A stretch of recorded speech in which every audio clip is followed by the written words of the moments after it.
সবার জন্য শুভেচ্ছা। আজকের ভিডিওতে দারুণ এক খবর শেয়ার করব।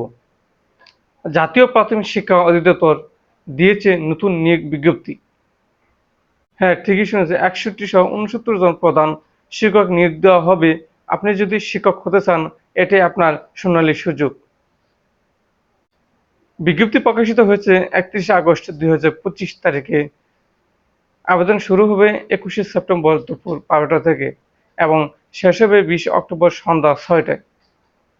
তাই সময় একেবারে কম, দেরি করা চলবে না। যোগ্যতা ও শর্ত: প্রধান শিক্ষক পদে আবেদন করতে হলে যেকোনো স্বীকৃত বিশ্ববিদ্যালয় থেকে স্নাতক ডিগ্রি থাকতে হবে এবং বয়স হতে হবে সর্বোচ্চ 32 বছর। 1 আগস্ট 2025 তারিখ অনুযায়ী আবেদন পদ্ধতি: আবেদন করতে হবে অনলাইনে। ওয়েবসাইট হলো bphc.teletalk.com.bd। আবেদন জমা দেওয়ার পর 72 ঘন্টার মধ্যে ফি পরিশোধ করতে হবে টেলিটক নম্বর দিয়ে। এবারে নিয়োগ প্রক্রিয়ায় কিছু পরিবর্তন আনা হয়েছে।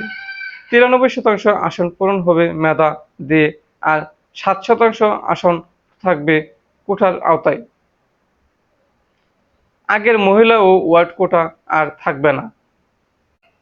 মনে রাখবেন, শিক্ষক হওয়া মানে শুধু চাকরি পাওয়া নয়, এটা মানে জাতির ভবিষ্যৎ গড়ে তোলা। তাই নিজেকে প্রস্তুত করুন, এবারের সুযোগ হাতছাড়া করবেন না। ভিডিওটি যদি আপনার কাজে লাগে তাহলে লাইক দিন, বন্ধুদের সাথে শেয়ার করুন, আর কমেন্টে জানিয়ে দিন আপনি কোন জেলা থেকে আবেদন করবেন। সবাইকে শুভকামনা। দেখা হবে পরবর্তী ভিডিওতে। ততক্ষণ পর্যন্ত ভালো থাকুন।